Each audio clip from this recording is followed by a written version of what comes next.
Selamat pagi Bapak Ibu yang Tuhan Yesus berkati. Akhirnya kita tiba di bulan November. Hari pertama di bulan November. Kita hitung mundur 61 hari ke depan dan kita akan final untuk perjalanan panjang di 2020. Dan sepanjang bulan November ada 5 minggu Bapak Ibu.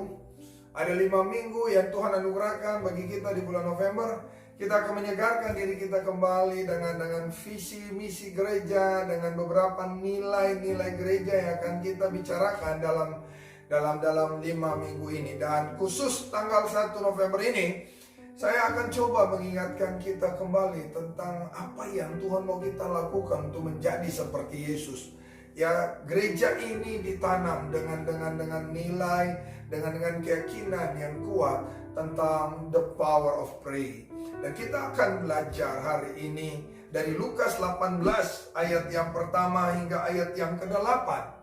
Bagaimana supaya kita bisa menjadikan doa sebagai gaya hidup. Sekali lagi, lewat renungan di pagi hari ini saya berharap doa adalah gaya hidupmu.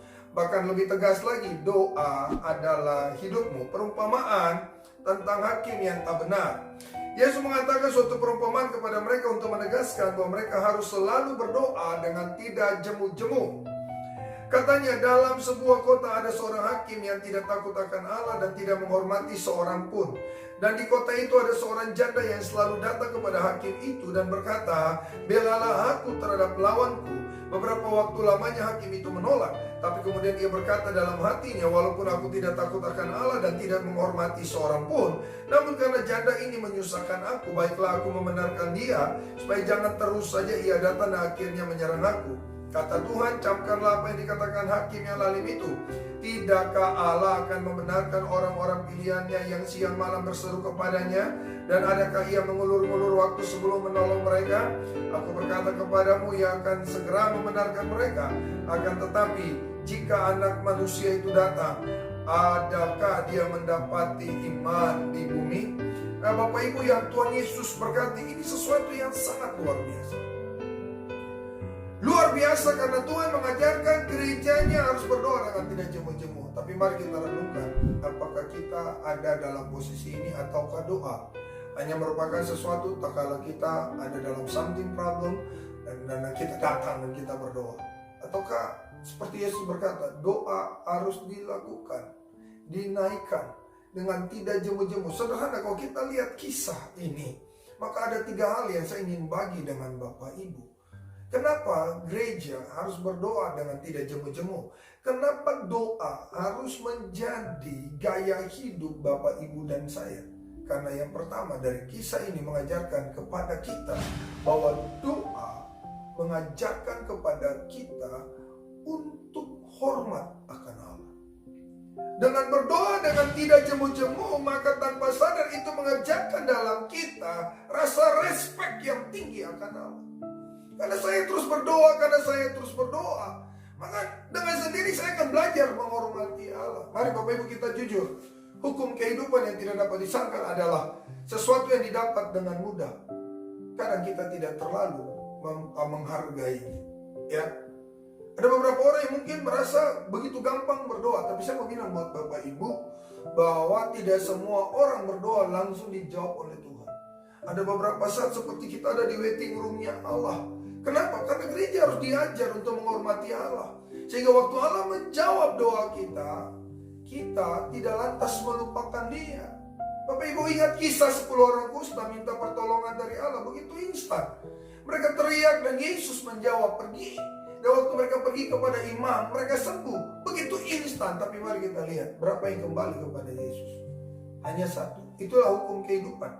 Sesuatu yang mudah didapat kadang kurang adanya nilai respek. Kita harus berdoa dengan tidak jemu-jemu supaya di dalam mengerjakan rasa respek, rasa hormat akan Allah.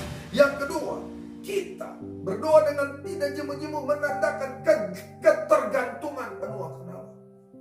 Ketergantungan penuh. Mau ada masalah, tidak ada masalah, saya berdoa. Mau Tuhan jawab atau tidak jawab, saya doa. Menandakan ketergantungan penuh. Beberapa orang justru semakin mengalami mujizat, justru semakin merasa bisa dan meniadakan Allah. Bapak Ibu yang Tuhan berkati, iblis tidak pernah mundur jauh dari kita. Seberapapun hebat engkau, Lukas 4 mengajarkan kepada kita, untuk Yesus yang luar biasa saja, iblis menunggu saat yang tepat. Apalagi Anda dan saya. Jangan pernah berhenti berdoa. Karena dengan berdoa itu menandakan ada ketergantungan penuh kita dengan Allah. Dan yang terakhir, dari pembacaan tadi, dengan berdoa, dengan tidak jemu-jemu, kita level up dalam permintaan kita akan Allah. Kita berani menerima keadilan Allah. Dengar Bapak Ibu, keadilan Allah berbeda, berbanding luar biasa dengan keadilan manusia. Sederhana saya mau katakan kepadamu Bapak Ibu, beberapa orang hari ini kecewa, katanya Tuhan tidak jawab lagi doanya. Mari kita jujur, dibandingkan Allah menaruh kita di waiting roomnya, dibandingkan dengan doa yang hari ini katanya tidak dijawab, dibandingkan dengan begitu banyak hal hebat yang sudah Allah buat, apakah kita hari ini masih berani mau berkata Allah tidak adil? Berdoa dengan tidak jemu-jemu mengajarkan kepada kita untuk berani menerima keadilan Allah terjadi dalam kehidupan kita. Jadikan doa sebagai hidupmu. Amin. Bapa di surga, Hamba memberkati umat-Mu. Saatnya kami tidak berdoa karena punya masalah, tapi kami berdoa karena itu adalah hidup kami. Berkati umat-Mu dalam nama Tuhan Yesus Kristus. Haleluya. Amin.